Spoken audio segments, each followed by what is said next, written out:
गीता जब भी पढ़िए जिज्ञासु बन के पढ़िए। गीता का दूसरा नियम सुनिए, गीता जब भी पढ़िए, अब आप पाठ के क्रम से पढ़ रहे हो तो पहले पृष्ठ से पढ़ो, पर हम अपना एक तरीका, एक बार तो पूरी पढ़ लो, पर उसके बाद एक अध्ययन जब आद्योपांत हो जाए उसके बाद कैसे पढ़ना चाहिए। कभी भी बैठो, गीता जी हाथ में लेके कहीं से भी खोलो, और कहीं से भी खोल करके अपनी उस समय की स्थिति को देखो। पिताजी हॉस्पिटलाइज्ड हैं, माताजी परेशान हैं, पत्नी सुन नहीं रही, बच्चे घर की मानते नहीं, व्यापार में वृद्धि नहीं हो रही, जो भी आपकी परेशानी, महाभारत चल रही है आपके परिवार में, उसका चिंतन करो। और चिंतन करके स्वयं को अर्जुन मानो।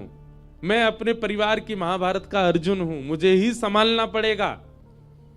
और ये कौन है? ये कोई किताब नहीं है, ये कोई पृष्ठ नहीं है, ये कोई पन्ने नहीं है, साक्षात योगेश्वर मेरे रथ के चालक हैं, मेरे रथ के सारथी हैं श्री कृष्ण। मैं इनसे अब पूछ रहा हूं कि मेरे जीवन की इस महाभारत का अब मैं क्या करूं। कहीं से भी गीता जी खोलिए और वहां पढ़ना प्रारंभ कीजिए। 5 श्लोकों के अर्थ पढ़ेंगे और 5 बार पढ़िए। एक बार में समझ में नहीं आएंगे, हम लोगों की हिंदी भी तो खराब है, अब इतनी शुद्ध हिंदी है कि समझ में ही नहीं आएगा। 5 बार पढ़ो और 5 बार पढ़ने के बाद फिर बंद करके विचार करो, क्या कह रहे हैं ठाकुर जी। ये सोचना ही नहीं कि हमने किताब पढ़ी है, ये सोचना श्री कृष्ण बोल रहे थे, मैं सुन रहा था, और फिर उसी का चिंतन करो। आपको अपना उत्तर मिल जाएगा, 5 श्लोकों में ही उत्तर मिल जाएगा। करना क्या पड़ेगा? अपने जीवन की महाभारत का चिंतन करो, स्वयं को अर्जुन मानो और श्रीमद् भगवत गीता को कृष्ण समझ करके, और सबसे बड़ी बात, एक विश्वास चित्त में लेना पड़ेगा। क्या? करिष्ये वचनम तव। हे गीता जी, हे श्री कृष्ण, आप जो कहेंगे मैं करूंगा। अब भले ही वहां श्लोक आ जाए, हे पार्थ, उस समय पार्थ का अर्थ अपना नाम ही लेना, हे इंद्रेश, ठाकुर जी कह रहे हैं तुम ऐसा करो। अपनी स्थिति देख करके फिर ठाकुर जी ने कहा ऐसा करो, उसको करना ही है। क्योंकि कई बार क्या होता है, हमने मन में कुछ और सोच रखा है, हमें तो ऐसा करना है, एक बार ठाकुर जी से पूछ लेते हैं वो क्या कह रहे हैं, और ठाकुर जी ने उत्तर विपरीत दे दिया, परेशान हो जाते हैं। हम तो ये चाह रहे थे, ठाकुर जी ऐसा कह रहे हैं। नहीं, करिष्ये वचनम तव। ये 3 शब्दों ने ही पूरी महाभारत के युद्ध को जिता दिया अर्जुन को। क्या? करिष्ये वचनम तव, आप जो कहेंगे मैं करूंगा, मैं किंतु परंतु विचार नहीं करूंगा। भगवान कहते हैं जो कहूंगा सो करेगा। बोले हां, देख ले। बोले देख लिया। सोच ले, सोच लिया। एक बार और विचार कर ले। बोले कर लिया। ठाकुर जी कहते हैं तो युद्ध च, युद्ध कर। कहां मोह के कारण अर्जुन के हाथ पांव कांपने लगे थे। रणभूमि के बीच में खड़ा होकर के अर्जुन अपने रथ बाणों को त्याग देता है, मैं युद्ध नहीं कर पाऊंगा। भगवान कहते हैं कायरों की तरह बात करता है। अभी तुम मुझसे कह रहा था जो कहूंगा सो करेगा, अब क्या हुआ तुझे? अर्जुन कहता मैं इनको कैसे मारूं, ये मेरे अपने हैं, इनमें से कोई मेरा भाई है, कोई मेरे ताऊ हैं, कोई मेरे परिवार के हैं, कोई मेरे रिश्तेदार हैं, कोई मेरे गुरु हैं, मैं इनको कैसे मारूं?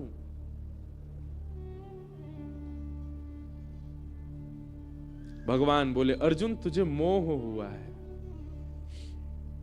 और यदि ये मोह होना था तो ये पहले ही होना चाहिए था, और यदि ये मोह तेरे चित्त में आया ही था तो तू वनवास में ही प्रसन्न रह लेता। क्यों तेरे अंदर इच्छा प्रकट हुई कि 5 गांव ही मिल जाएं? और तब यदि मोह नहीं आया तो अब युद्ध के बीच में आकर के मोह आना, ये तेरी कायरता दिखा रहा है अर्जुन। सही समय पे स्थिति का आना होना चाहिए। ये बात कैसी है कि बारात द्वार पे आ गई और टीका आदि हो गया, दुल्हा जैसे भीतर आया, दुल्हन बोली मैं ब्याह नहीं करूंगी। पहले ही मना कर देना था। जब बातें चल रही थी, जब संबंध की तैयारियां हो रही थी, जब सब प्रकार की चर्चाएं हो रही थी, उसी समय मना कर देना था। द्वार पर बारात आने पर मना करना, अब उसमें दुल्हन कहे ब्याह थोड़ी हुआ है, अभी कुछ बिगड़ा थोड़ा ही है, अभी रोक देते हैं, अरे बहुत कुछ हो चुका। वही बात अर्जुन को समझाते हैं, अब युद्ध की घोषणा हो चुकी है, रणभूमि सज चुकी है, अब तू कह रहा है कि मैं नहीं मारूंगा, मैं नहीं लड़ूंगा। अर्जुन की स्थिति पर प्रश्न मत उठाइएगा कि भगवान युद्ध करने को कैसे कह सकते हैं। वहां की स्थिति अलग है, अर्जुन स्वयं को मानिए। और हम, मेरे से लेकर के यहां बैठे हर व्यक्ति के जीवन में एक महाभारत चल रही है, हर व्यक्ति के जीवन में एक महाभारत चल रही है। अर्जुन कब हैं? जब गीता साथ हो, अन्यथा आप सबके जीवन में महाभारत है, पर आप अपने महाभारत के दुर्योधन भी हो सकते हो, आप अपनी महाभारत के शकुनी भी हो सकते हो, आप अपने महाभारत के धृतराष्ट्र भी हो सकते हो, आप अपनी महाभारत के भीष्म पितामह भी हो सकते हो, आप अपनी महाभारत के युधिष्ठिर, भीम, नकुल, सहदेव भी हो सकते हो, आप अपनी महाभारत के कर्ण भी हो सकते हो, पर अर्जुन तभी बनोगे जब कृष्ण साथ हो।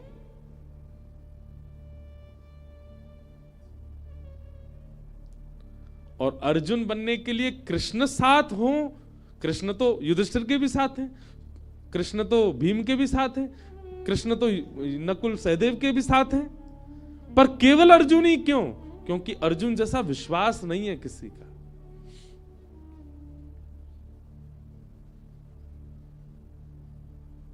आज गीता जयंती पर गीता भवन में ऋषिकेश की इस पावन भूमि पर गंगा जी के तट पर खड़े होकर के, व्यास मंच पर बैठ के, पवित्र व्यास गद्दी पर बैठ के हम आप सबसे निवेदन कर रहे हैं, अपने जीवन का अंग बनाइए श्री गीता जी को। ठाकुर जी को बहुत पीड़ा होती है हम मानवों को देख करके। ठाकुर जी कहते हैं सब कुछ दे दिया फिर भी अपना कल्याण नहीं कर पा रहे ये लोग। इसलिए हमारी प्रार्थना है आज गीता जयंती पर ही श्री गीता जी को अपने जीवन का अंग बनाइए और स्वयं अर्जुन बनिएगा। अर्जुन, दो स्थिति है अर्जुन की। पहला, जिज्ञासु, बहुत अर्जन करना चाहता है ज्ञान को, और दूसरा विश्वास, जो ठाकुर जी कहेंगे वो करेगा।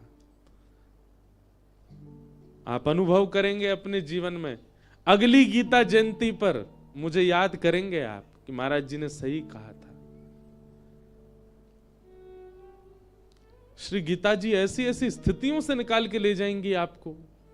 कहां महाभारत के युद्ध में पांडवों की सेना, और कहां कौरवों की सेना नहीं थी, कौरवों का समुद्र था सेना का। और ठाकुर जी ने ऐसे पार करवा दिया जैसे कोई गाय के खुर के गड्ढे को उछल के लांग जाता है। ऐसे भैया हमारा जीवन किसी सागर से कम नहीं है। कल्याण करना है तो श्री कृष्ण के आश्रित हो जाओ। बोलो बाल कृष्ण लाल की, भक्त वत्सल भगवान की। श्री गीता जयंती महोत्सव की आप सबको शुभकामनाएं, बहुत बहुत बधाई।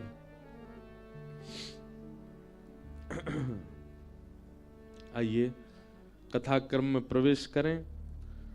अब नीम खा ली, अब रसगुल्ला खाओ।